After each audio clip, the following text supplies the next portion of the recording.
Hey everyone, welcome back to another episode of Black Mass Confidential. We got the crew with us back tonight, JSL, and behind backstage we got Paul, Reyna, Alex, and Amori with us once again to talk about some of their inspirations that helped make Black Mass what it is. And I'll tell you what, these artists, you know, this is what inspires me, is seeing people do what they want to do in this community. And I think right now, with everything that's going on in the immersive and extreme world, artists need to know, like, just be yourself. Go out and do what you want. And I think that's exactly what Black Mass is doing. I don't know. Do you feel the same? I do. Aside from the imagery that we see from Black Mass, which I fell in love with so heavily, I know that they have that same DIY attitude about making shit happen. And for me, it was a huge inspiration because I knew that these guys were down there and they were doing these in houses, and it had that punk rock vibe to it, and it resonated with me so strongly. And that always inspires me to, keep pushing and realize, yeah, you can do this. You don't need, anyone can do this stuff as long as they care enough. And I think we see that in spades here with these guys. I agree. So why don't we dive on in and just start asking them, Paul, what inspires you? Gosh, I've got like so many departments that I'm influenced in. Cinematically, Mario Bava, big time. Jonathan Demme, particularly, Silence of the Lambs, which like sort of rewrote the modern horror aesthetic in so many ways. I think Alex and I are both fans of like a lot of Italian horror, Fulci. Oh, yeah. Best cinematographers. Argento, obviously. I also like a lot of quote unquote trash movies, like growing up, I would watch all these movies that were like part 5 or part 6. Did I see parts 1 through 4? No, I didn't care. The bigger the number at the end, the better. So cinematically, I've just got a pretty wide range there. But then when I got older, I really fell into loving, the works of like Kurosawa, and of course you've got Fellini, and Lynch. I mean, Lynch. You can't. Yeah. I don't think that you can talk horror without talking Lynch. And so those are my main cinematic influences. As far as thinking influences go, I actually lean more toward the magicians, Osmond Austin Spare. You've got Alan Moore, of course. Yeah. And I tend to go more. I don't like to stick to any particular genre of religion either. I like to read things from across the board. So I tend to like things that are a little less concrete, I guess, and a lot more abstract and imaginative. Awesome. Reyna, tell me about yourself. So a lot of my horror influences come from Leatherface, Texas Chainsaw Massacre, the OG. And I think that I was influenced really young. My dad let me watch that when I was only 8 years old. And some people are like, me too. And other people that are more adjusted are like, how dare he ever do that? But I just got really into it. And I think that, like, my dad, would, pay attention to the beginning, listen, listen to the creepy sounds, listen to what he's saying, what the story's talking about. And then he also would try to scare me and my cousins with an actual chainsaw. And I thought it was hilarious. Like you'd hear it revving from the outside. And I'm like 8 years old and my cousins are screaming. And at a very young age, I found like, ooh, I like that a lot. Yeah, these are the kids I want to sit by. So, like, yeah, terrifies me as a boy.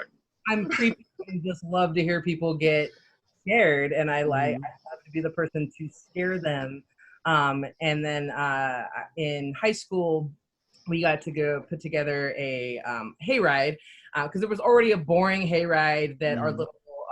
I come from Imperial Valley, and I went to Imperial High School, and our graduating class was 146 people. So like literally, they could put a festival with the elementary school, the junior high, and the high school, and still wasn't a huge thing.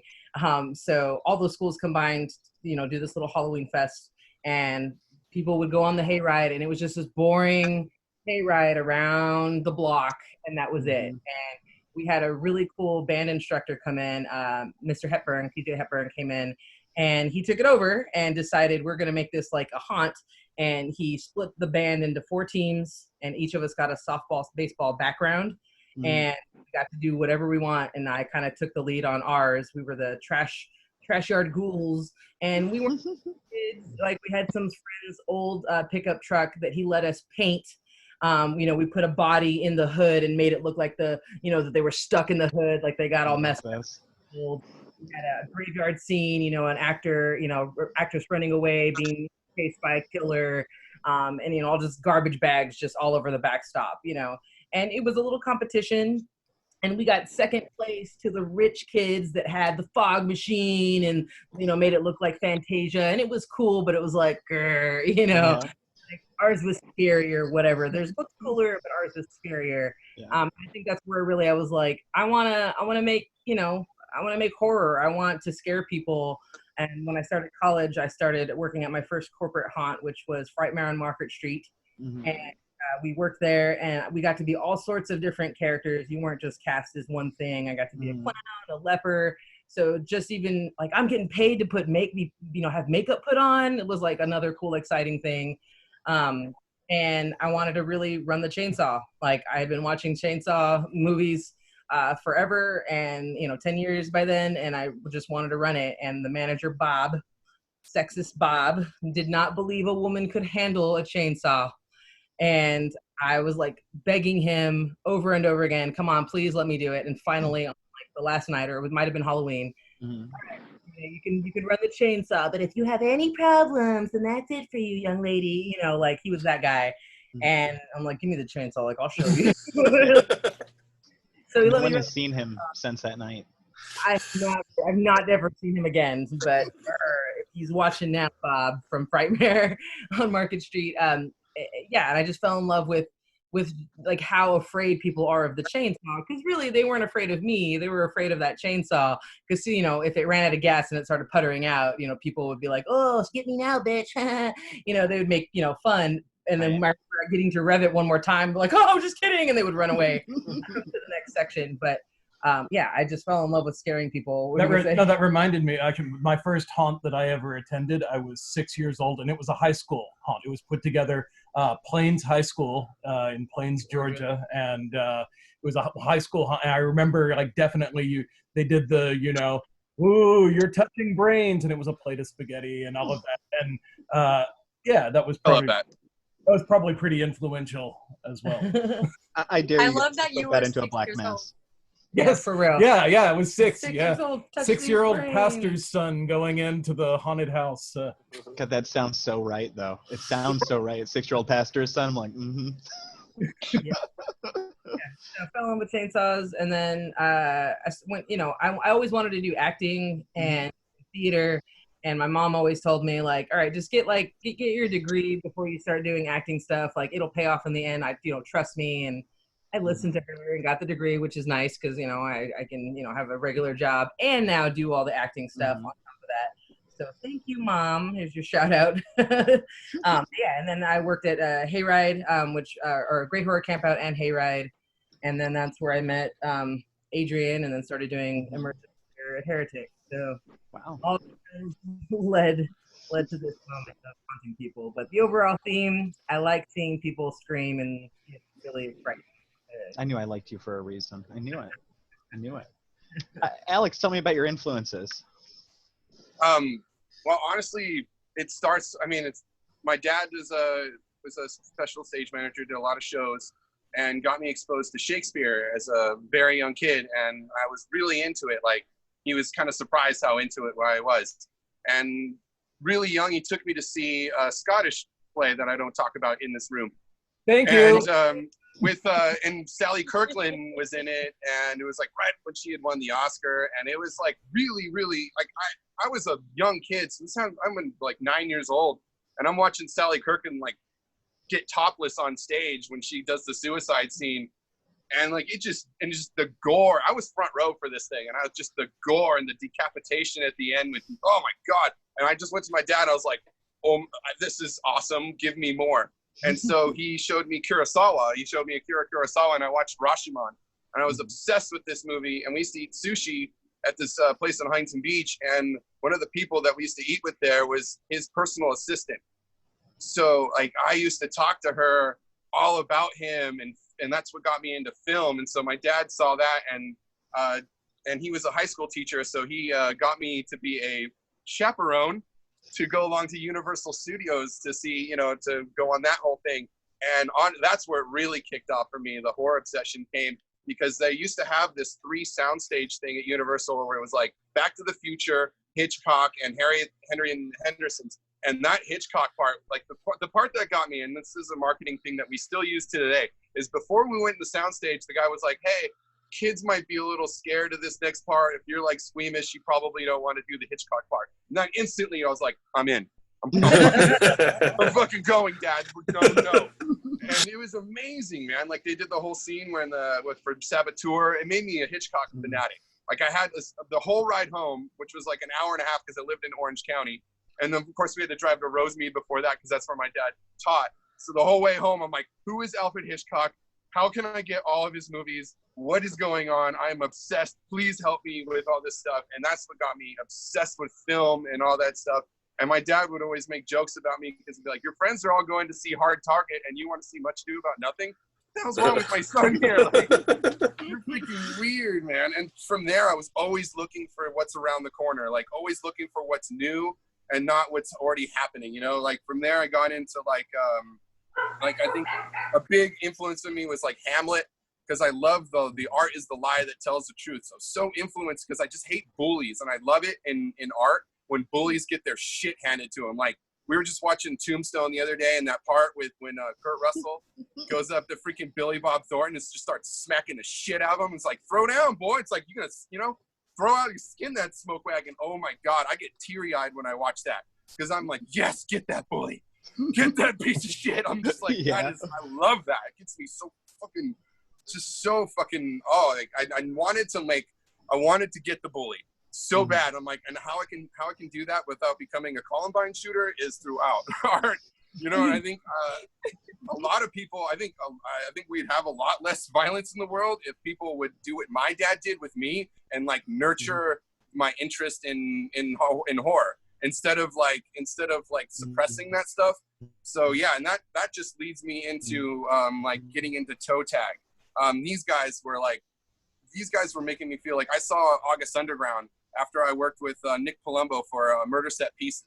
So I go to this signing, I meet this guy Fred Vogel, who hands me this DVD, says watch this shit. And I'm like, okay, I don't know who this guy is, but whatever. I just hung out with him and Tony Todd and Gunnar Hansen and David Hess was there. Oh my God, I met David Hess. It was so inspiring. And so that day, I'm like sitting here, I take home this DVD and I pop in this August Underground, and I'm like, I went on the forum. I'm like, is this fucking real? Like, do I need to pull a Charlie Sheen on Guinea Pig right now and like call the FBI? Like, what the fuck did I just watch the first opening scene of him cutting that chick's tit off and rubbing shit on her? Yeah. I'm like, is anyone? Like, I'm making sure the neighbors, I've turned down the volume. I'm like, and then after that, I'm like, holy shit, man, this is a dude who and I found out he had $1,000 budget or something for that film, like $1,500. It's ridiculously low.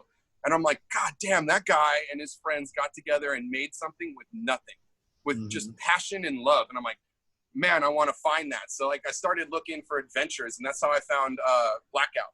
And I went through Blackout and paid my money, and I was just like, holy shit, I want more. Like Blackout was just the tip. I was like, I want all of it. And I just loved it so much. And I thought Josh had such an amazing, unique vision. And I was like, yes, this needs to be the future. And I understand why it didn't work out, because like, it's not a good business model, so I understand that, but then it influenced me so much. And then I was just on Crack Magazine, and they had this article like, hey, we went through this immersive con called Heretic. It's amazing. You should email this guy. And he had a Hotmail address. And I'm like, a Hotmail address? This is awesome. I'm doing this. So I email him. I'm like, hey, how about your tickets? How do I get through? And he just emails me back like, okay, here's your time for free. And I'm like, Wow. Okay. And I went through Violent Entities, and that was the first time I ever met Reyna, like unofficially. I didn't really actually meet her till and that show was just so incredible, like the sights and sounds. It wasn't really physical. It was, but it wasn't. Like, it was amazing. It was surreal. And I think people misuse the word surreal. You know, like I always make fun of people, like when people win baseball games, they're like, yeah, it was surreal. I'm like, really? Were there like fucking unicorns flying out of the stadiums?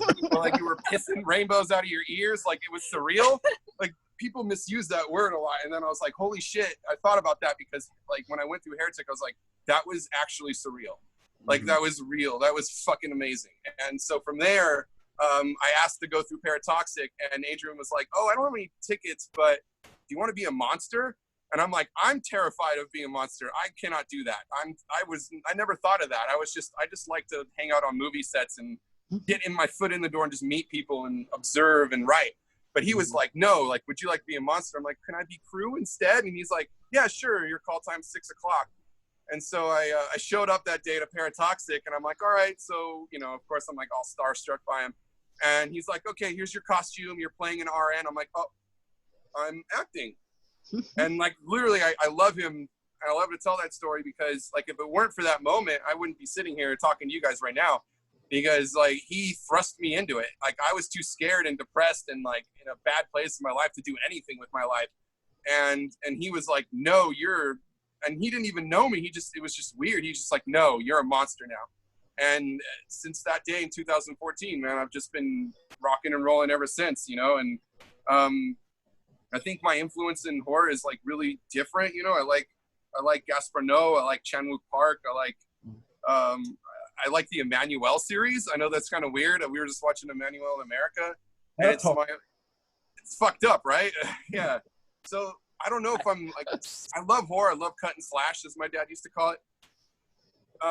But I think like I want to transcend and really and like even question myself and like, you know, what is horror? Because I feel like if I myself went through a horrific experience like I portray in my shows, that maybe I wouldn't want to do it anymore. Like I mentioned Cat in the Brain a lot because I think that's a great film to be influenced by. So I think that is probably my biggest influence in the Black Mass. It's like I'm just gonna go as huge as I can and express myself I'm not gonna have any filter on myself. And thank God for freaking Paul and Reyna, because like they channel that for me. And like, so all this crazy influences coming through, like I could sit here and talk about influences for all night, but they take all that shit and condense it down into like that show for me, help me like stay on track with that. So yeah, I'd say my point is that like they are a big influence to me, Paul and Reyna, especially Reyna, because Reyna's the one that like makes it reality. Like in my brain, it's just a fantasy, and Reyna and Paul and Amori are the ones that like make it real. You know, so they're a huge influence on me because they made me realize that like I don't just have to dream this shit. I can be it. You know. So yeah. Wow. And just so everyone stays for scoring wise, Alex has got the most points with obscure film reference with murder set pieces. Seriously, people have seen that besides me. All right. Yeah, I have the I have the non-Lionsgate cut of that, by the way. Oh wow. That is. Yeah, I don't know how These much are the scary movies. These are the actual scary movies, Chris. Maury, tell me about your influences. Tell me what brings you to the world of art. Mine started pretty early, just like Reyna and Paul. My mom was letting me watch Tales from the Crypt on HBO when I was like 4 years old. And ever since then, I pretty much blood and gore and just like even comedy within horror has always been kind of like my influence, and probably even more like going through haunts as a young kid. Like I discovered before there was Dark Harbor at the Queen Mary, there was Shipwreck. I don't know if you guys ever remembered that. It's kind of an OG from the early 2000s. But it was probably, I was in 5th grade when I went through my first like actual Halloween haunt. And my mom took me through, and it was at the Queen Mary, and I had always loved like little boo haunts since like before then, but that was more like something serious, like only 18 plus people should be going to. Little old 10-year-old me is just kind of like, oh, let's do this. And then I couldn't get in. I was pretty young to not like, I couldn't work at that event. But then another event called Dark Harbor came along in 2010. And I snuck, I did not pay for a ticket that first time I had went in 2010. It was after school. I just decided, and I'm so sorry, David, for like, if you watch this, you're gonna like find out every little thing. I basically stayed in one of the makeup room bathrooms with all the other monsters, and kind of like anyone that decided to talk to me, I pretended to be a monster. So I waited until the event opened, and then, just had fun. And then the next year, in 2011, I was still in high school, and I didn't have a proper ID. And once again, I'm so sorry, David, if you see this. This is love right here. This is pure passion. I really wanted to work Dark Harbor. So I ended up, I may or may not have faked my federal ID. Allegedly.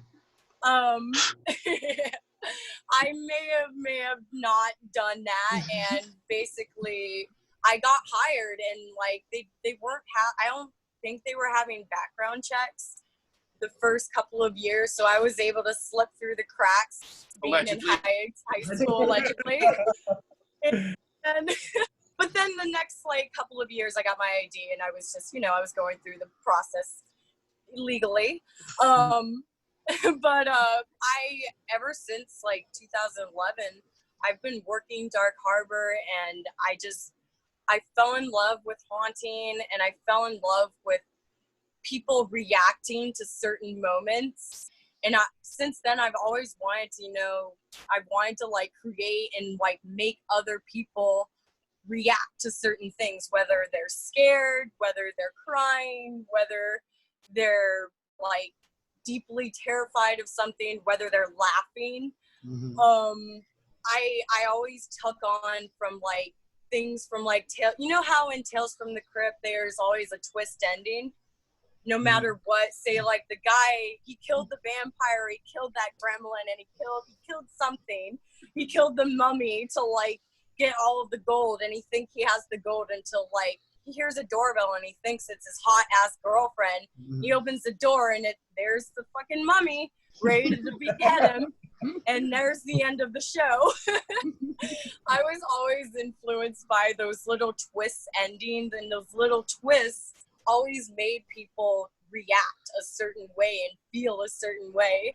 So I always thought that was really cool and influential on my part, getting people to react and actually feel something. It's really cool. Yeah. You have the most haunt experience out of all of us. Love that. You have 10 years almost. About 10 years. Wow. I've been haunting since 2011. I can't really do math. And Amori is also the most punk rock of all of us. For this ID. Yeah, huge influence on me. This ID grift is killer. Yeah. Her fucking B340 performances were scaring me for years before I even knew who she was.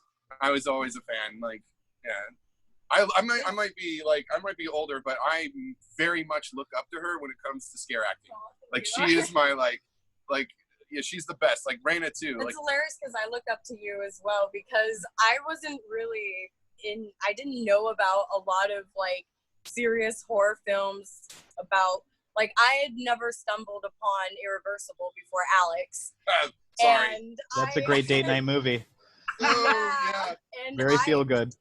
It made me feel some certain things too. I just remember you're just going after the credits end, and you know how the credits are with that one, and she just looks at me and goes, "Why?" I'm like, "Cause you asked for it."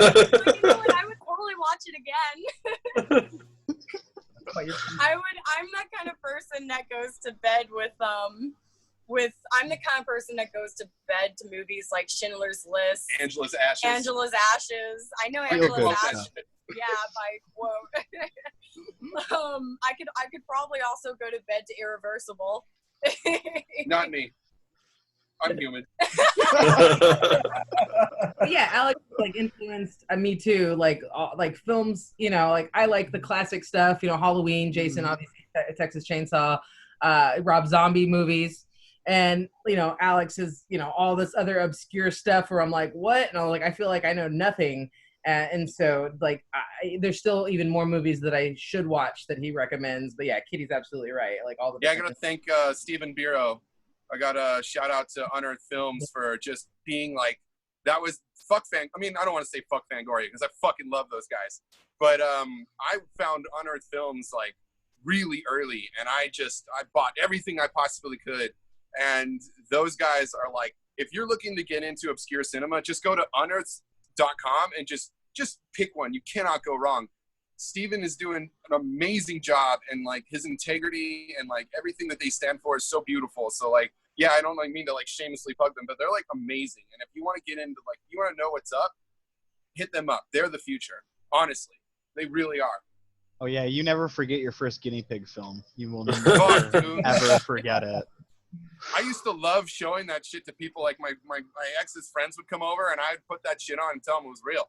Be like, dude, look at this Japanese crap, dude. It's amazing. It's amazing what's legal over there, right? And I'm like, he's got the blackout marker on his teeth and shit, and people are like buying it. And I'm like, oh my god. I used to do that with Series 7 too. Yeah, the coolest part about doing all this stuff is like when we were able to finally like go to these conventions and do these shows. Meeting all of these amazing horror actors and directors and distributors and just I mean, and we don't do what they do. It's not a competition kind of just being able to like see these other amazing artists and meet them as like peers.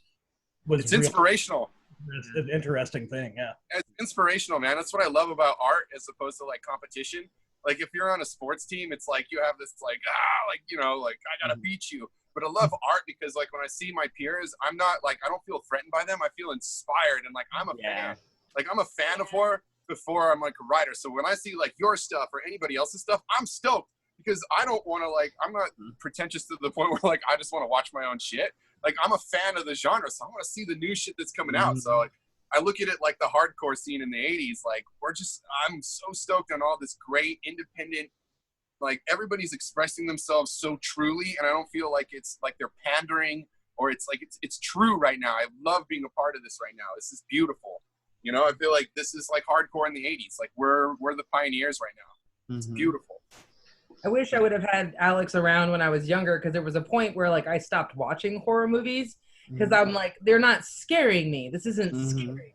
I appreciate them, but I need more. And so like I was just like, okay, I'm not gonna watch horror movies because nothing's good enough, nothing can scare me. And then finally it was just like a light bulb, like, oh, let me be inspired more how to scare people, because people obviously watch shit that's way not scary and they're terrified of them. So how do I get on the flip side of it to actually be right? It's also subjective too, right? Like some people are really scared of The Exorcist because they believe that possession is for real. And like for me, I'm not so much scared by Exorcist as I am scared by like The Colony or some kind of post-apocalyptic thing that like seems more realistic to me, or like Threads is probably the scariest one. Threads. Threads is the fucked up movie ever. Yeah, so it's just all subjective, right? Like it's all subjective what's scary to you. Some people are scared of evil spirits. Like we have a guest that like if they see freaking The Grudge, they're like a little pile of goo. But I'm not scared of that stuff. Like, but it just depends on the person. So like I when someone's like, that's a good point to make, because sometimes you'll write something and people won't think it's scary, and it's like that's okay, because like it's all subjective to everybody. Art, that's what I love about art. It's all up to interpretation. It's really cool that way, and especially with immersive theater because it's so personal. So yeah, it's fucking cool that way. Well, thanks guys for hanging out with us again as we dive deeper with Black Mass. And so tonight we learned about influences and inspiration. But I don't think anything can compare to what comes next. So I hope next week you'll come back so we can learn about the M series together with the creators. Thank you guys. Have a great night.